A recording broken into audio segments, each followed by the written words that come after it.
Very good. It's a little after 1, so, and we do have a quorum, so we will begin the EDIC meeting for today. We have a few items on the agenda. Number 1 is to approve the EDIC meeting minutes of the 2/25/25. We have the information in front of us, and if there are comments or changes, please let us know, but otherwise we would accept a motion to approve. Move to approve. We have a motion. Do we have a second? I'll second that motion. We have a motion and a second. Any other comments or questions? All those in favor say aye. Aye. Aye. Opposed, same sign. Motion carries. Number 2, application from Burt's Trucking for a 5-year exemption, and Jim Gilmore will get us started. Jim. Okay, Burt's Trucking, they're based in Moorhead now, and they're going to continue to operate there, but they're looking at expanding to this building at 2601 3rd Avenue North, an existing building. They'd be located there. I think we'll have Ryan from the EDC talk a little bit about the company, and then we'll ask the representatives from Burt's to come forward and tell us about their project. Thanks, Jim. Thank you. Ryan Osline for the record with the Greater Fargo-Moorhead Economic Development Corporation. So I've gotten to know and get to know Jeremy and his team. I had an opportunity to tour their facility a few weeks ago. This is a family-owned business founded in 1939. And they're now, I think, under their 4th generation. So it's a company that's grown significantly over those decades and generations. This project represents a true expansion. So they're operating currently out of about 100,000 square feet across several buildings in one location. So they've literally expanded until they can't expand anymore. They've run out of room. And they're actually at the point where they're turning down business. And so they realize and I think they've been thinking about this for years, and now it's just to the point where they need to do something about it. So they've explored Moorhead, come to the conclusion that there were not really any options that met their needs. I can say that because we've had conversations with Derek LaPointe, with Downtown Moorhead Inc., and I know Jeremy has also had conversations. So did everything they could to explore that market and make sure that they overturned every rock and stone and looked at any option. They need a building that's about 50,000 square feet. And are not really interested in building something, and so that led them to discover this building that we're looking at today. So I just wanted to kind of frame all of that up and help provide some of that context. So this building is 45,000 square feet. There's some additional space when you add in a second floor of some offices. I think it just gets just over 50,000 square feet.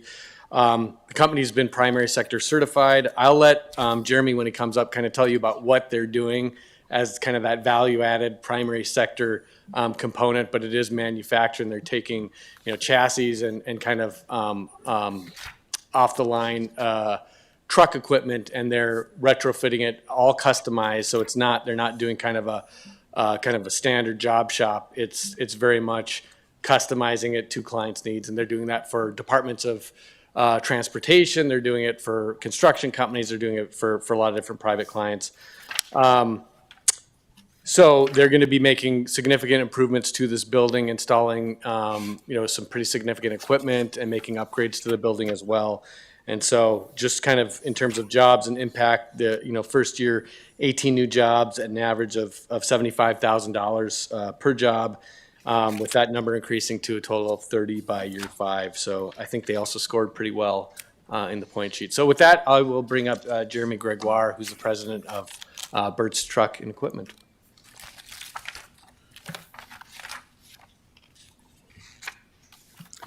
All right, thanks, Ryan. As you said, I am Jeremy Gregoire. I'm a 4th generation owner of Burt's Truck Equipment. My son McCoy, he graduated from NDSU in 23 and is now working in the business as well. So hopes to be the 5th generation. We'll keep it going. So as far as the building goes, we are going to be making a lot of improvements to it. We got to put overhead cranes in it. We got to do wiring in it. We got to put a paint booth in it. As well as parking lot improvements, some improvements to the outside of the building, just the appearance. And then, what we're gonna do there is basically build snowplow trucks, the large ones you see for the highways. Right now, we're doing it in North Moorhead and kind of have 3 different buildings we're doing it in, and it's a hodgepodge of here and there, and frankly, we've just run out of room. We have run out of room. I did look pretty hard in Moorhead. I looked at expanding on our current property and just couldn't make anything work, so this, as you said, this building popped up, and we're jumping on it pretty quick and hoping to make it work. As far as our plans, this should enable us to really reach some new markets. Right now, we're pretty much just doing North Dakota and Minnesota. We have done some counties, and we just did a couple in Wyoming, but we really want to get, Minnesota, North Dakota, South Dakota, Iowa, Wisconsin, the territory around us, and start building them for a lot more areas than we currently are. We frankly can't get it done right now, so we have turned down work, or we've not bid on stuff that we would like to bid on. So this should enable us to do that. I don't have a lot else on the building, but I don't know if you have any questions for me or. Anybody have any questions? I guess my first one is, so you're manufacturing, so you're going to be doing welding and things like that, and you're actually manufacturing snow moving equipment. Is that what the main Yes. thing is? Okay. So we install and modify a lot of it. Like the snow plows we sell are made in Little Falls, Minnesota. Some of the gravel bodies are made in Lake Crystal, Minnesota. There's some made in Illinois. So we take the cab chassis, the truck, and then put all the equipment on it. The snow plows, the box, the hoist, the hydraulics, the warning lights, the pre-wet systems to wet the roads. So we add all that to the truck and then make it a working unit. So if you don't mind me asking, so you buy, it's the chassis is a separate thing, and then you add all the things onto it to make it, and your different customers have different requirements, so you're basically modifying each one to customize it. Would that be correct? You are absolutely right. Yeah, the customer brings us the chassis. It could be City of Moorhead, City of Fargo, North Dakota DOT, Minnesota DOT. They bring us the chassis. We add all the equipment onto it. And I would love if they were all the same, but they're not. Everybody has their own requirements, so we're always modifying, altering, coming up with new ideas, just whatever they want. And so, can I ask? I'm sorry for asking all the questions, but so then the staff that you're talking about adding, that's fairly high wages, and it's mostly for manufacturing. It's welding and that type of work. Is that correct? You are correct. Yes, we take pride in paying people very well. We've always treated our employees well. We have like 3 different father-son combinations working for us. We have a grandpa and his grandson working for us. So but it's all skilled labor, welders, painting, all that type of labor. So. Anybody else have any questions? It was Jeremy? Go ahead. Yes. Yeah, thanks, Jeremy. Lucas. Just wondering, looking at the projections for the estimated staff that you would have, it looks like you guys are starting out with roughly like 41, 42 folks. And then it says in year 1, it drops down to 18. So I didn't quite understand that. So that 41 is our current count right now. Okay. So then we'll be adding 18. So year 1 would be 59. In addition to.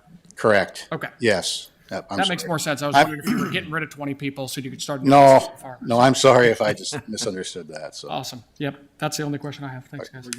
Any other questions, Mayor? Could Commissioner Pipcorn drive one of your trucks? he can if he gets a CDL, if maybe has it. I know for one of our events, we went out and did a snow plow, and I was amazed at all the automation you have on those and all the different levers that are in the truck. I mean, so when you talk about modifying it, Dave, everything is so much set automatic that they just are a lot easier to run than before, I think. Yes, they are. It's all electronics. It's kind of like a video game when you get in there. There's monitors, there's joysticks, So Dave, we'll put you in one of those trucks one time just so you can appreciate all the hard work he does when he gets one of these things. Well, the other question, I already know that they do hard work, but you also sell accessible vans and things like that. So is that just a separate division But my question is, do you do the same thing there? Do you do those modifications, or do you mostly just sell the vans? Go ahead. Yeah, so it is part of our business. We separated it into a separate building in 2021. So the vans you see, like a minivan, those are converted in Indiana. They cut the van apart, they lower the floor, and then they're shipped back here, and then we sell them. We do add hand controls to them, different options you can use to run them. The full-size vans with the ramps that come out, we install those in Moorhead and modify those vans as well, tie downs and different seating and different lifts. So yes. Go ahead, Mayor. When we look at the evaluation, you score 164 and then 160. Those are well within our limits of what we would recommend as a team, so I move to approve. So we have, any other comments? But that's the mayor's motion, so do we have a second? I'll second that motion. We have a motion and a second. Any other comments or questions? All those in favor say aye. Aye. Opposed, same sign. Motion carries. Thank you very Very much. good. Congratulations. And thanks for the help, Ryan. We appreciate that. Yeah. Okay, moving on to number 3, application from Corvent for a 5-year exemption. Jim, you get us started on that one?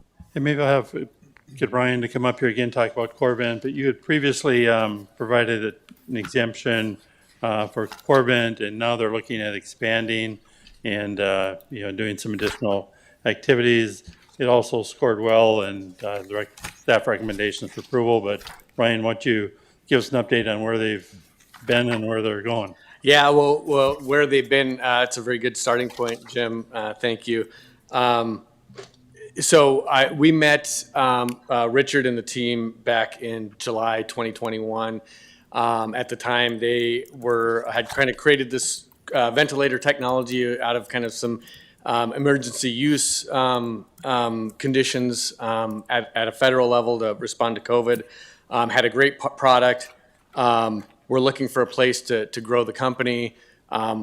We got introduced to them and quickly said, this is the type of company that we want in our market and want to be growing here. And so they came from all parts of the country. I won't try to describe where everybody from the team came from, but they decided to make Fargo their home.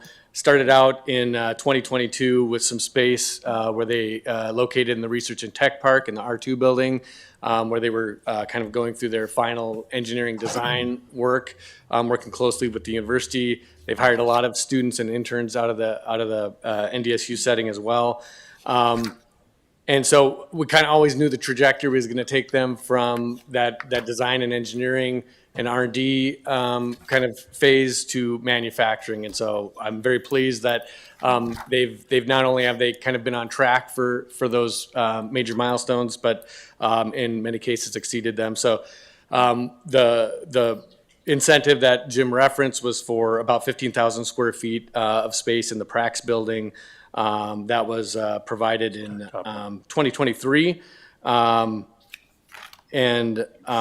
At that time, first year employment, which would be 2025 is kind of the first year that we're tracking their performance on that pilot. They committed to creating 27 jobs at about $97,510 per job salary. They've exceeded both of those. So the commitment was 27. They're currently at 42. And they had committed to paying $97,510, and they're currently paying an average of $140,595. So that's over $6 million, or approximately $6 million in payroll. So they're back now because they've, again, a similar story, run out of space. There was always a potential expansion kind of waiting in the wings for them. They're at that point. There happens to be some space available adjacent to the space that they're currently in the Prax building. I should mention too that when they started and put their presence in the Prax building, it was a dirt floor. It was an unfinished space. So they invested in building out that space. It's beautiful space. They've got offices. They've got R&D. They've got clean tech and clean manufacturing happen there. So again, kind of exactly the type of thing we want to see in the marketplace. They've got 9 FTEs as part of this latest expansion in their first full year of expansion, and 30 by the end of year 5 with, again, really high-paying jobs. So With that, maybe I'll bring Richard Walsh up, who's the CEO of Corvent Medical, and he can tell you a little bit more about where the company's at and their plans for this expansion. Commissioners, Mayor, thank you for your time today. And for the record, I'm Richard Walsh, CEO of Corvent Medical. Ryan told a great story. That's our story. We came here in July of 21, and I was like, wow, this weather isn't too bad, so this is going to work. And in 2022, we settled in at NDSU. We hired our first 8 employees here in North Dakota. We rapidly ramped to 28 employees, and we ran out of room. So we moved over to the Prax building into about 13,000 square feet of room that was dirt. It was a dirt floor. And we invested and built that space out with the owner of the building. And, you know, what's interesting about our story, in the last 12 months, all of the medical ventilator companies that were here in the United States have left. We are the only manufacturer of mechanical ventilation products in the United States. Our competitors are Japanese, Chinese, German, and Swiss. We've got a great opportunity here. You know, the Buy America First and the commitment that some of the administration is making to make sure we have sound medical technologies here in the United States, that's starting to resonate. We did receive our 510K approval from the FDA in November of last year. That was extremely hard. It took a lot of time and a lot of money. We're a Class 2B device, so we're a hair away from being a pacemaker. We're a critical care ventilator technology, so that means that we save lives and sustain lives. Again, the only one in the United States doing that right now. We're looking to expand into another space in the Prax building. It's the last space available, so after this, we'll be moving out, hopefully not too soon. But there are some great opportunities down the road for us since the federal stockpile is looming, and there's 200,000 ventilators in the U.S. federal stockpile that are now moving towards end of service. We're first in line for that. So this additional 9,000 square feet was previously occupied by Aldevron. It's gone unused for years, and we'd like to get in there and expand our manufacturing and our warehousing. And as Ryan mentioned, we plan on hiring another 11 employees this year. That'll be warehousing and manufacturing. And we expect that into 2026, we'll have a pretty good run at it and into the future. So any questions? Very good. Any questions? And I do have to interrupt before you start. I might be qualified to operate a snowplow, but the doctor is more qualified for talking about ventilators. So I'll let him ask more questions there. No, I've just been really pleased with where you come along. Company keeps growing all the time, and just what he just told us, the only United States manufacturer that's going to be huge because people will buy America. And the difference is when I started out, Dave, the ventilator was almost as big as you. It was a big clunky thing. If you ever had to move a patient, you had to have one person move a ventilator, one person move the patient. Now, these new ones are just fantastic, and he's got bells and whistles in it the same way as that snowplow. Got a bunch of stuff you can do with them that you just never thought you'd ever be able to do. So congratulations on your continued growth. Really pleased about it, and anticipate you'll be number one. So Thank you, Mayor. Can I ask you a question? So obviously during COVID, there was a lot more anticipated use of ventilators. Has it changed? The market changed, or what you were talking about with some of them going out of service? That's kind of opened a new opportunity. Yeah, so the 4 largest manufacturers of ventilators in the United States went and left the market last year. That's Medtronic, GE, Philips. That's a Dutch company, but they were manufacturing in Pennsylvania, and Vyaire. They all left for different reasons. There was bankruptcy, there was a consent decree by the FDA. Medtronic left because it was never in their wheelhouse. They acquired a ventilator company through a roll-up, and GE hadn't improved their design in over 3 decades. So they had less than 1% market share. So with that, there are probably about 400,000 ventilators now in the United States that are moving towards end of service, meaning no more components are being made, And if you can find components, the service and maintenance has been outsourced to third-party individuals. So the reliability and predictability of those devices have gone down considerably.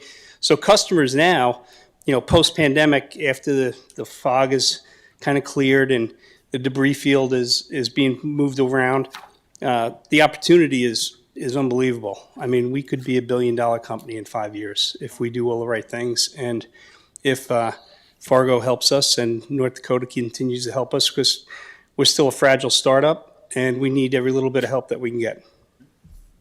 Very good. Any other comments or questions?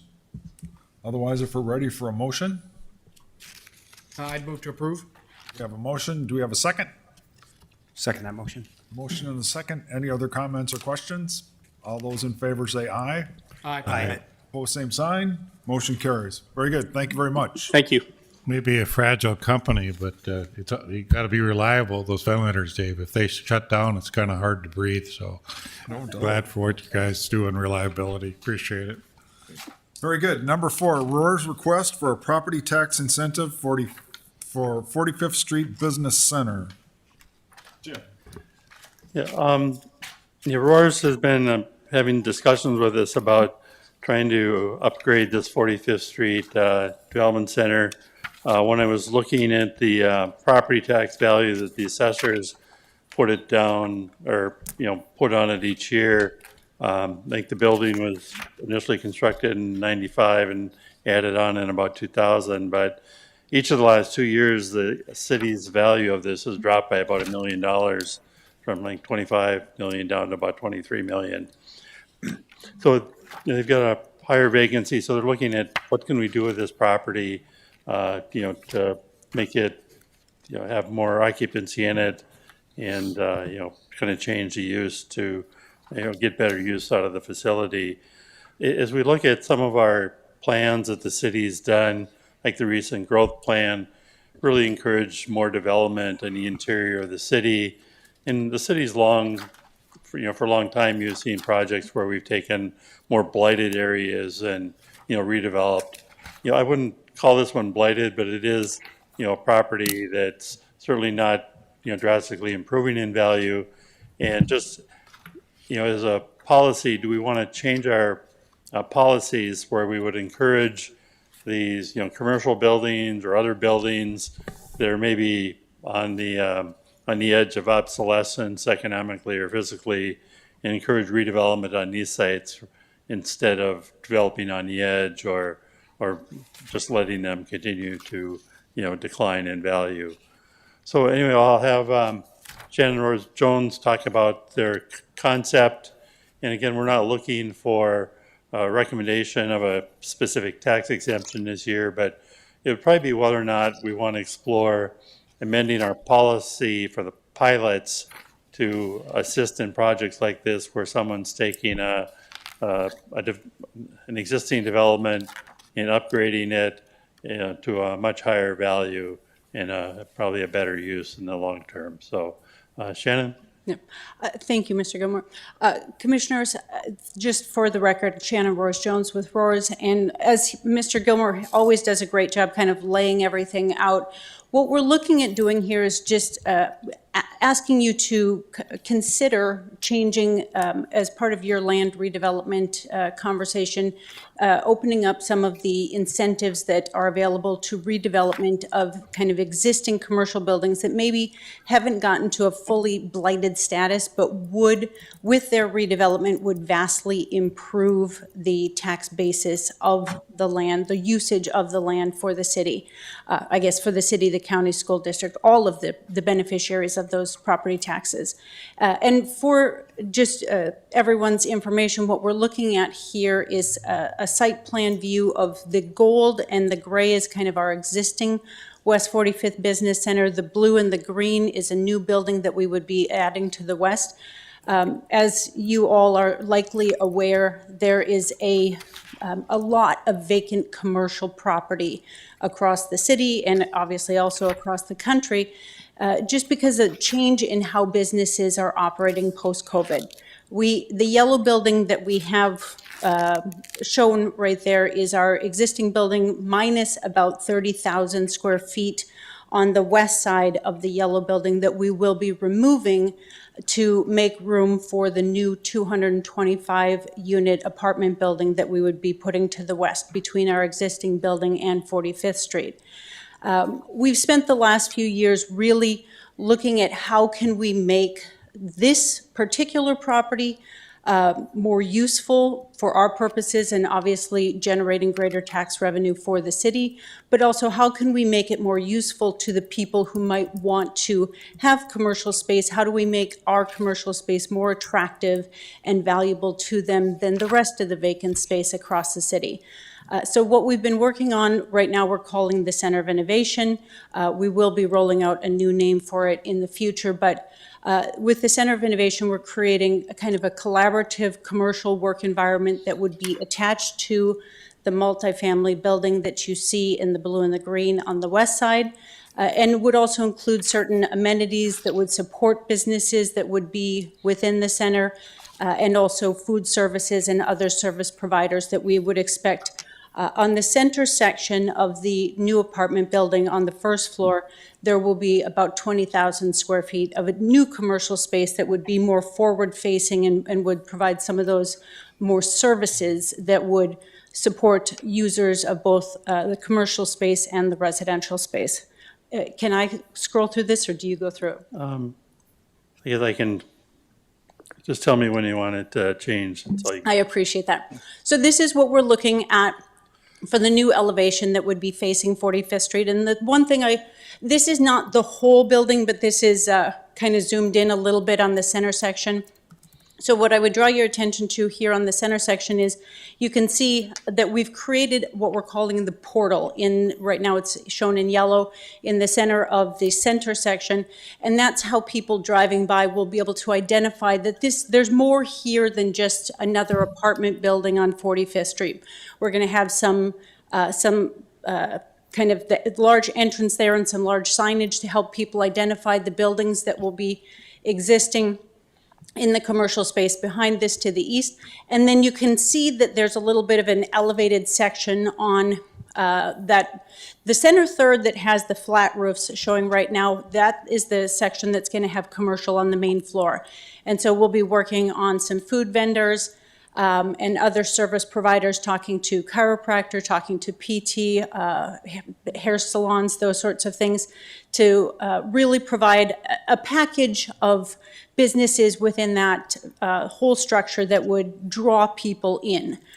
If you would go to the next slide, please. This is just showing as you're walking in the portal, kind of looking to the south, what we're kind of anticipating for a food service area. If you look to the left side of the page, you can see the connecting link between the new building and the existing commercial structure. If you want to go ahead. This is just showing that we intend to have some green space between the new building and the existing commercial space that would be behind it, that would be between the buildings and protected there. Go ahead. Just another view of the commercial space. Go ahead. This is from the green space looking north to that connecting link. And if you look real close, you can see that one of the amenities that we want to have on site for both commercial and residential tenants would be a wellness center on this that would actually be on the second and the first floor near the connecting link. Go ahead. And this is just showing that from the second floor looking back to the south. Next. This kind of takes you back towards that portal area. This is just a mezzanine that could be a gathering space looking over that entrance area to the portal. Go ahead. And this would be a large new entrance that we would put on the east side of the commercial space. This would be a new entrance for everyone coming into the commercial space and really the center of what we're calling the innovation area. You can see that there will be some shared spaces here, including on the left side of the picture, there's a large training room, classroom. We've got an innovation staircase where we could have speaker series and those sorts of things. And I think I will actually just end with this picture and happy to answer any questions that you have. What we are looking at after we remove some of the front of our existing commercial building. We'll be taking off of 20 to 30,000 square feet of our existing building, basically cutting the points off of the building, if you're familiar with the building as it exists currently, to give us room on our property to add that apartment building to the west. The apartment building on the west is going to be 800 feet long, the entire distance of our existing building, but it will be built in thirds, starting with the center third and then going north and south after that. We want to make sure that we are, there's a number of considerations. Obviously, there's the ability to finance. The total redevelopment, we're looking at financing about $80 million. But we want to bring that on in sections because obviously banks have concerns about financing $80 million. So our first section we're looking at doing will be right around $20 million. That'll include 107 units of apartments and then 20 to 22,000 square feet commercial space on the first floor and underground parking continuous through the whole 800 square feet of building. So really, what we think speaks to the policy implications for the city and your incentives process is how can we better utilize the land and the infrastructure that already exists? How can we increase the tax base for the city of Fargo while helping, obviously, us offset the cost of the demolition that goes along with the process, obviously the cost of building out something like this. Now, the one thing that we don't even have on these drawings is currently the site is about 11 acres. And around the building that we have is 1,100 parking spots.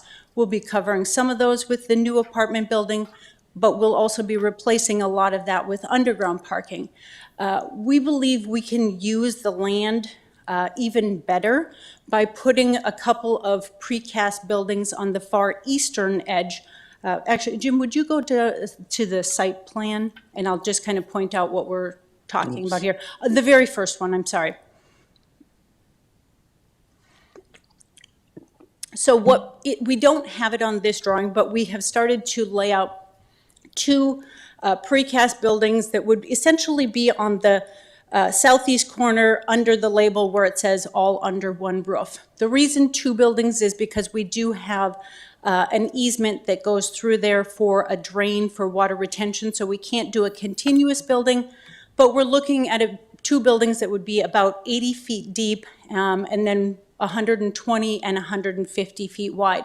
So we're really trying to figure out how we can maximize the usage of all of the acres, all of the square footage that we have on this site. And we anticipate those annex buildings could be used to support some of the businesses inside the Center of Innovation for manufacturing or distribution or material storing or any number of things. And so I think I will happily answer any questions that you have. And I know included in your packet was part of a business plan that we started to put together.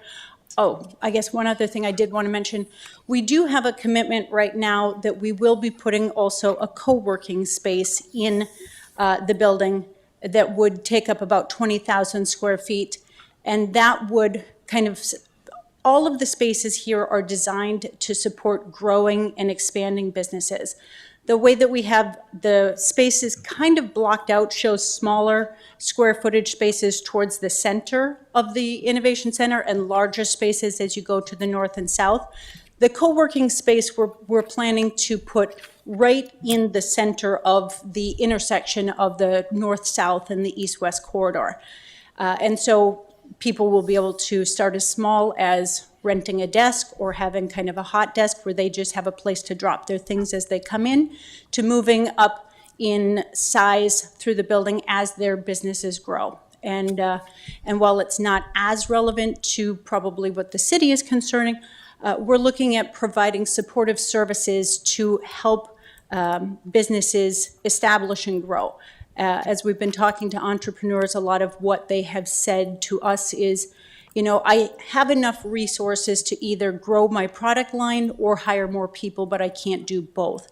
And so we'd really like to provide fractional employee services for them, whether it's an accounting staff, it's a grant writer, perhaps a marketing person or someone to build out a website. that will help support those businesses so that they can focus their financial resources on building out their product line, but still have the people to help them kind of lift that administrative burden that they also are dealing with. Very good. Any questions? If you don't mind, I'll start asking questions. So you said about the parking, there's going to be some underground parking. Will that be in the existing, like where the building is on the west side? Will it be in underground parking in that, or where will that be? The underground parking will enter from the north, and we've gone back and forth on whether or not there would be one entrance or two entrances, but it would run the length of the blue-green new residential and commercial building. Although we do anticipate that there will be more parking in there than we would necessarily need strictly for the apartments, and so we anticipate that there would be some available for commercial tenants. And I guess this is just my comment. I think it's going to take us a while to digest this because this is kind of a new concept because up until now, redevelopment, usually that we've considered that the older part of downtown Fargo. And to me, when you think 45th Street, you don't think that's a redevelopment, but technically that's what this is. And so I do think there's some things that our staff has to look at and we as a committee need to think about going forward because that's part of it. And I do think planning, that's one of your things is you want the highest and best use for the land. And so does this achieve that goal? So any other comments or questions? And if I can just, Sure. and that is why we are kind of bringing it to you today. Obviously, there's no specific request today, except that you would consider these types of uses as you're working through your new land development code and your new incentives process. Because while 45th Street does feel very new for a lot of the things that we're doing across town, this building is nearly 30 years old, and the market has changed a lot. And I think that when you have a project like this where you can really get creative on how to best use the land and the infrastructure that you have, it could be something that could be duplicated in other vacant commercial buildings. The next one that comes to mind would be like the Noridian building, not too far from where this one is. And I guess the question that I try to ask is, how much property tax is being paid on that property right now? And this isn't a question for today, but this is the question, what's being paid approximately for that area right now? And if this whole project was completed and all the incentives were over, how much would be paid then? Do you know? And I know that's a kind of a complicated question, but I do think that's something that down the road we would have to answer. So, and Jim, I don't know if you have any comments. Yeah, I guess I'm just trying to get some of your thoughts if you want to share those today. And if not, maybe if it's all right, I'll just reach out to a few of you and talk about some different options. But you ask a very good question. I mean, if a development like this or somewhere else, if we could double the property taxes long-term and, bring in a concept like this that might include some primary sector jobs, is that worth the investment and taking a look at where you may have a little less money short-term, but in the long term, you go from a facility that's maybe worth 30 million today and at the end it's worth 80 million. You could get over double your property taxes in an area where it doesn't cost you any more to provide city services to this site if it's redeveloped at a higher level or if it stays the same. And so, but I think you'd want to have some limitations on it too. You don't want everyone who, just changes a building or tears down an old building, puts up a new one to qualify, or then we start to lose our property tax base. But need more substantial, difficult to develop sites or unique concepts.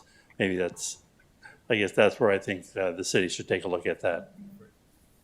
I think as a concept as a whole, I think it would be a good idea for us to look more into this and possibly go down the road of looking for incentives for established areas too, because it's going to prevent urban sprawl as we continue to grow even farther south, at least for the Fargo side anyway too. But whether it's a residential neighborhood or a commercial neighborhood, all neighborhoods go through your typical bell curve. And unless you're planning on putting money and resources in to push that bell curve back, eventually you're going to start losing value, losing taxes, and then you're going to have a neighborhood that is, it essentially is obsolete some point, you're going to then have to start moving farther south to have something similar.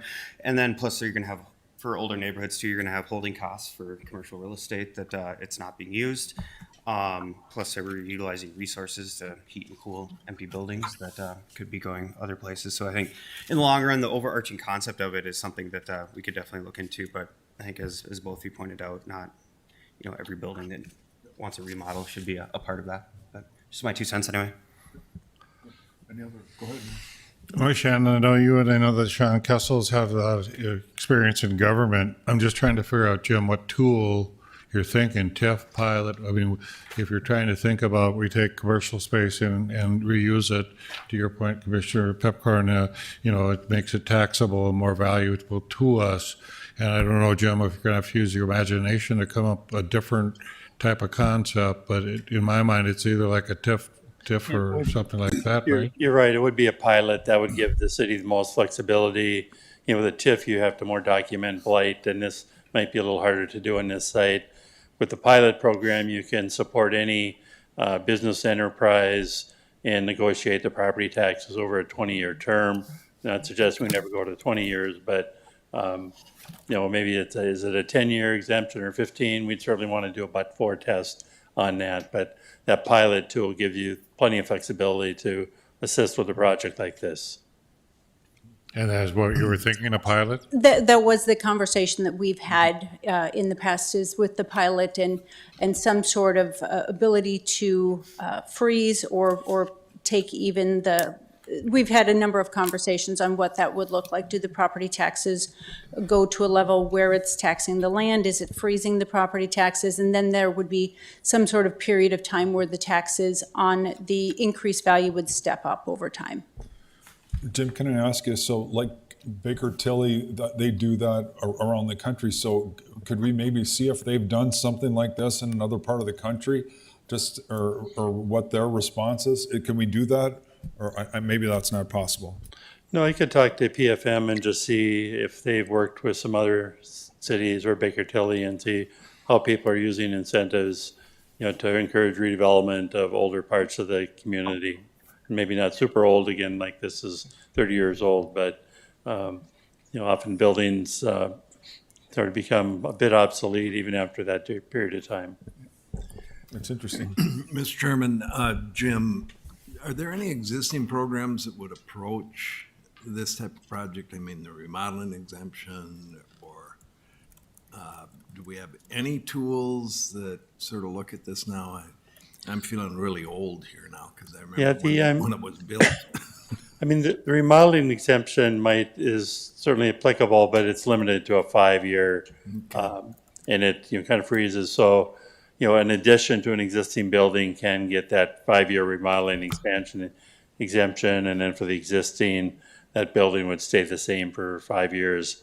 And in a lot of cases, that might be or might not be sufficient to make the project feasible. Yeah, I was just also thinking with TIF financing, TIF bonding, but I forgot about the qualifications there. So The definition of what is blighted in the Century Code is pretty broad, but it's how much you want to kind of push that definition without getting, too much scrutiny by the legislature.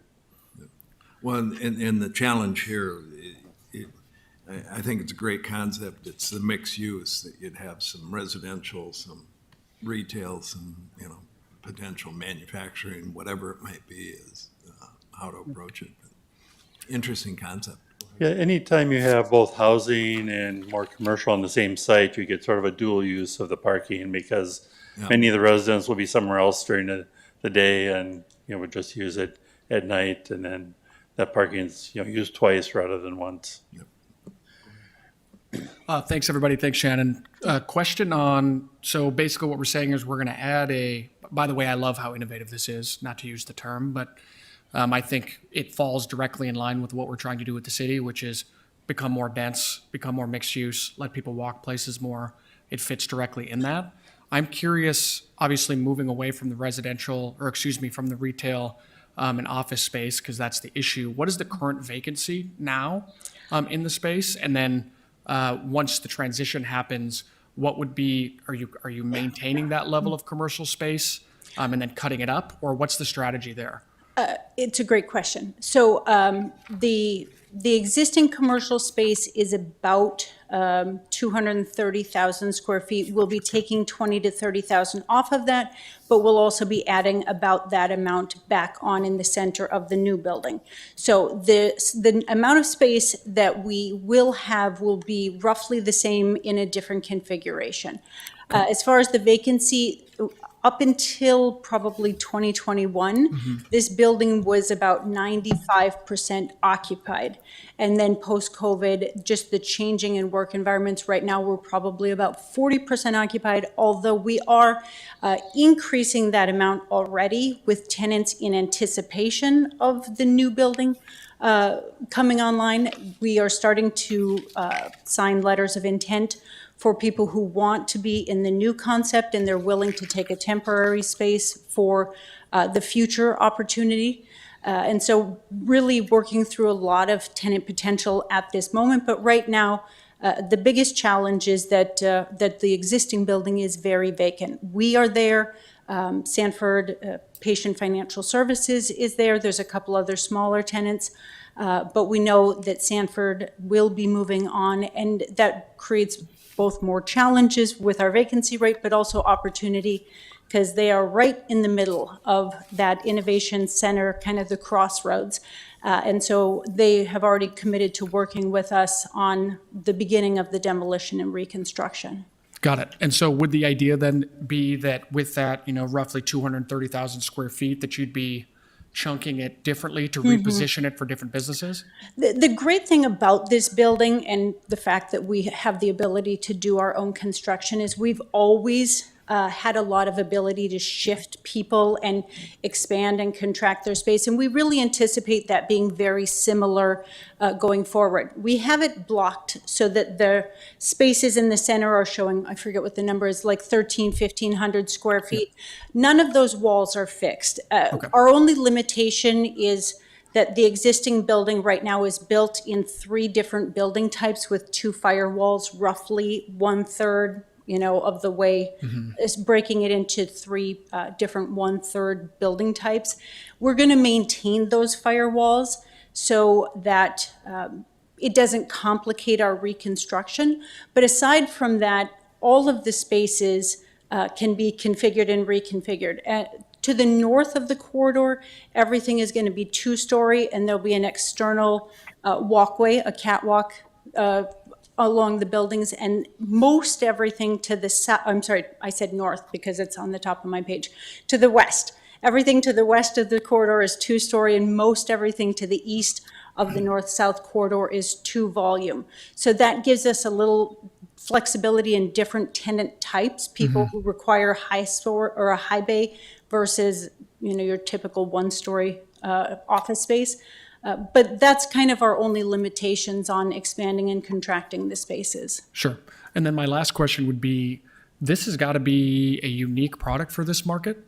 I mean, I'm trying to think of a comp right now, and I really can't think of one outside of, say, a university setting. And so I'm curious about the approach on that, because this is, you're getting corporate sponsorships, you're doing partnerships with, I would assume folks like Emerging Prairie or other like tenants. And then you have folks living there. So that's an exciting proposition. I'm curious what the execution looks like, because I can't think of something similar to this. We have done a lot of research outside of the Fargo-Moorhead market on different, there's a lot of different kind of innovation type centers or co-working centers.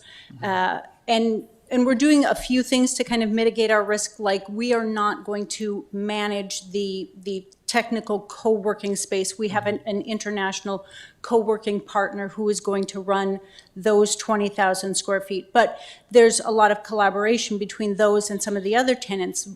One tenant potential that we've talked to can't quite decide how much space they want to take, because they have some of their employees or their partners work on site, some don't, some are just in the office some of the time. So they're really back and forth on how much space they want to take. So we kind of expressed to them that the co-working space could help you flex up and down when you've got people who are only in the office, a couple weeks out of the month or out of the quarter. So I'm not sure that that totally answers your question, but we have done a good amount of research with centers like this outside of the Fargo-Moorhead area to try and figure out the best way to operate it and how do you monetize some of the services that we're looking to provide and those sorts of things. If you have detailed questions, I know Sean has done a lot more, and Sean Kessel is, for anyone who hasn't met him before, is our new business development director and former Commerce Commissioner or Deputy Commerce Commissioner for the state of North Dakota. I better say it right. But he's come on board and has helped us a lot with this and will be helping on the operational side of running the center once we get it up and running. There are not as many that have the living space attached to them, but they do exist. And so we're kind of looking at some of the other facilities for best practices. Got it. Thank you. So to summarize this is an ongoing conversation, and so I do appreciate you bringing this here because this is innovative and it's obviously new for our committee, and so I think we'll just keep the lines of communication open, and I think if we have any specific questions, obviously any of you are welcome to contact them directly, and also Jim as well. So I don't know if you have anything else to add, Jim? I'd probably be contacting some of you for your ideas and then bringing some different concepts back to the committee to consider, policy changes later this year. So I think we'll just keep this on the agenda, and we'll. Appreciate your time No, and and we appreciate you being consideration. here. It's very exciting, and obviously, it's something new to our area and new to our committee, and so sometimes committees we move a little slow, so Yeah. you might have to be patient with us, but I think it'll be exciting.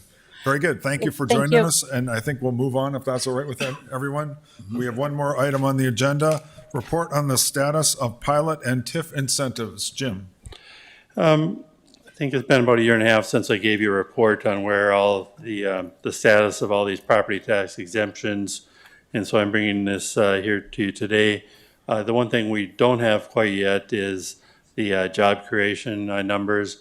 We've been working with the EDC and documenting the number of jobs created versus how many were anticipated. I think we've got a few more businesses to kind of track down and make sure we have the right information. And I think that'll be of interest for you. And at certainly probably one of the next meeting, if not next month, the following month, we should have a good report on that. But these are the non-job created ones. And so, the first one is just affordable housing, the pilot that's been used. This was an example of a recent one, Milton Earl Senior Housing downtown. And then this is just a list of all the ones that are currently exempt under the pilot program. The last two on the list, Next Senior, they're actually having an open house and kind of grand opening in July. I'll forward that invite to you. I remember we had kind of a lengthy discussion on that one, but you'll be able to see how that one was completed. And of course, Lashkowitz is the Housing Authority one that's going up downtown. But, currently there's, these go back a little over 20 years, and there's 738 housing units that were created where the city supported it with the property tax exemption.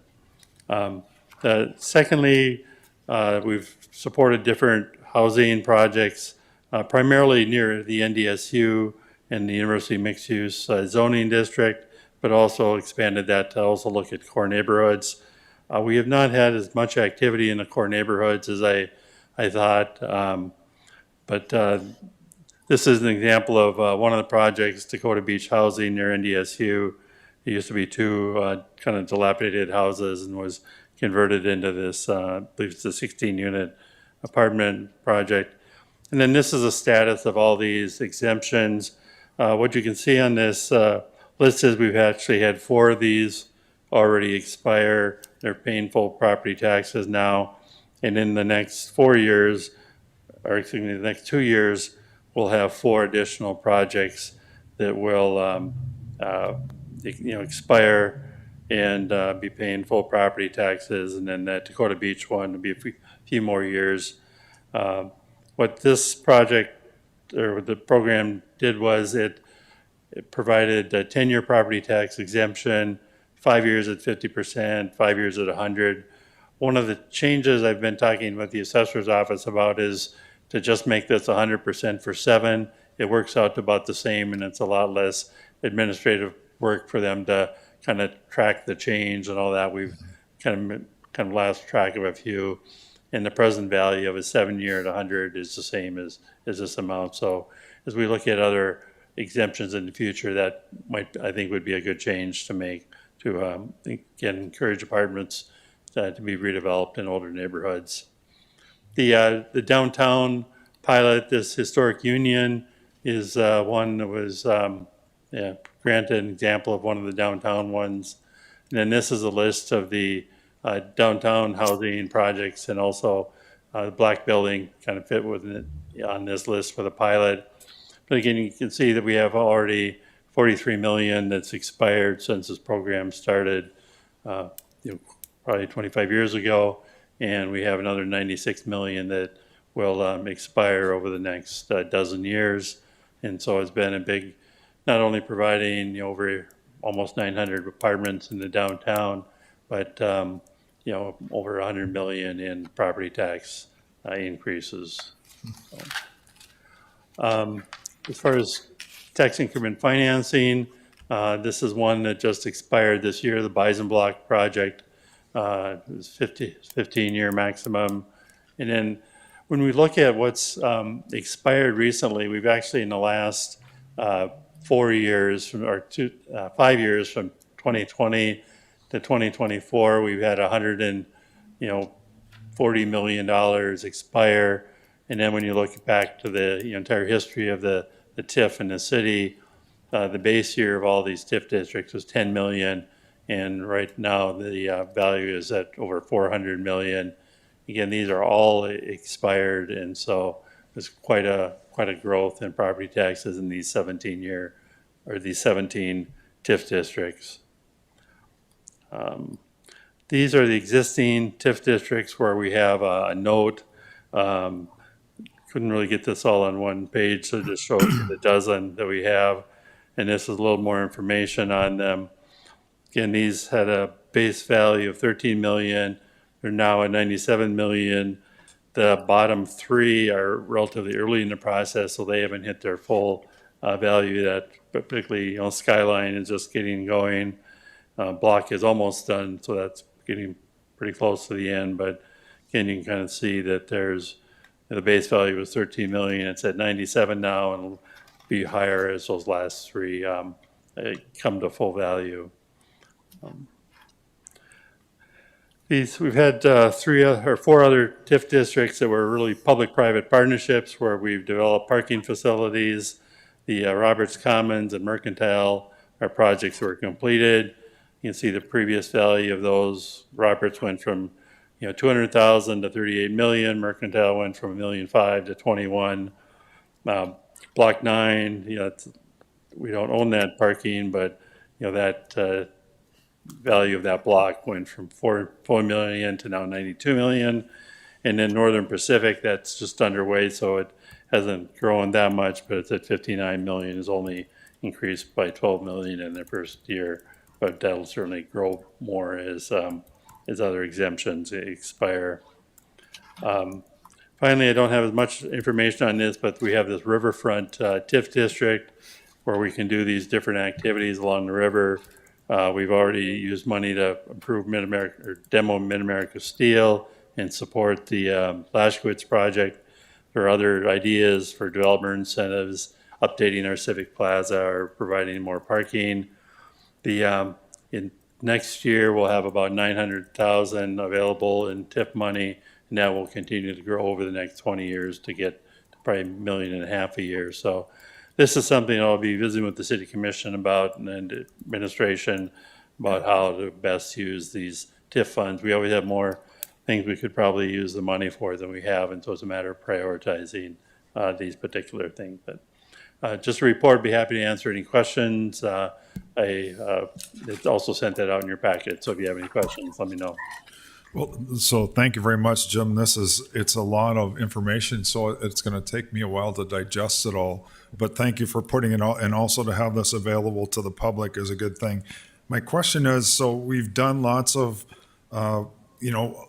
housing to improve, and especially low-income housing. and a lot of them are expired. So my question is, are we going to have additional ones in the pipeline for the future? Or is that, do you know what I mean? And does the state have more funds available that we can take advantage of? You know, the affordable housing is getting to be a bigger challenge. Firstly, we have, the costs are going up when you do have to borrow. The interest rates are going up. At the federal level, there just aren't that many more resources. We're lucky to kind of hold. The legislature, did provide more money for the housing incentive fund. It went from 8 million, I think, or 13 million, and was boosted up to 25 million. That's the one that was inadvertently vetoed, though, and along with 10 million for homeless programs. So hopefully that gets sorted out, but there will be some money there. I think low-income housing tax credits will continue to be made available, but they're more competitive, harder to put projects together, and just more difficult to do. But I think it's something we should continue to work on, because particularly with elderly people in Fargo, there's those projects that get developed for the elderly just fill up just immediately. So to summarize, would you say it's just going to be challenging to continue the pace? I mean, we've had a pretty good run where we've added a lot of, but at this point, it's going to be a little more difficult. Would you say that's a true statement? Yeah, I think it's going to be more difficult. When you look at market rate housing downtown, and visiting with the assessor's office, that the value of apartments in Fargo dropped by 5% last year in terms of the overall value, because of slightly higher vacancy rates, higher operating costs. Their insurance costs go up. If they've got to refinance, it's at a higher amount. So and rents just haven't, kept pace on a market level. And it's even more challenging when you're trying to do elderly housing, or housing for people that are homeless and have special needs. So. Any other questions? Anyway, this is great information, and it's a lot there. So thank you very much for doing that. But would you summarize? I mean, there's been a lot that have matured at this point, and so we've and we haven't added a lot of new.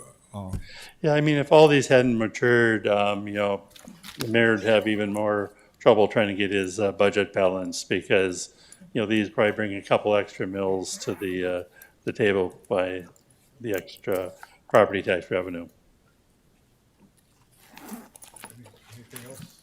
Anything else to add? Any other questions? Otherwise, I hope you all appreciated that information, because I think that's good to have. So thank you. It's 2:04. Thank everybody for coming this afternoon.